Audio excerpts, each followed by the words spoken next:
Assalomu alaykum. Internetda ko'rdinglarmi? Bodring va rediskali salatlar rosa trendga chiqibdi. Lekin men sizlarga u salatlarni yeb ko'rmadim-ku, bunisini tavsiya qila olaman, chunki mazasi super. Bodring hamda rediskani parra qilib to'g'rab olamiz. Ozgina tuz bilan ikkalasini ham yaxshilab aralashtirib, yarim soatga stol ustida qoldiramiz.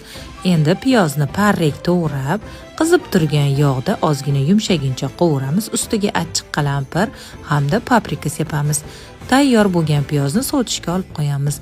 Barragini chesnok yoki oddiy chesnoklardan to'g'rab, ko'katlarni to'g'raymiz.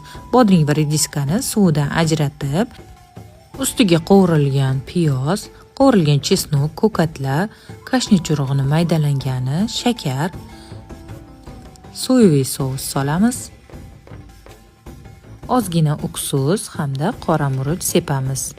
Yaxshilab kattagina qoshuvda yoki qo'limizda aralashtirib olamiz. Tayyor salatni 30-40 minut sovutgichda saqlab, keyin dasturxonga tortishingiz mumkin, lekin men sovutgichda ham saqlamasdan darrowgina dasturxonga tortdim. Mazasi super, yoqimli ishtaha.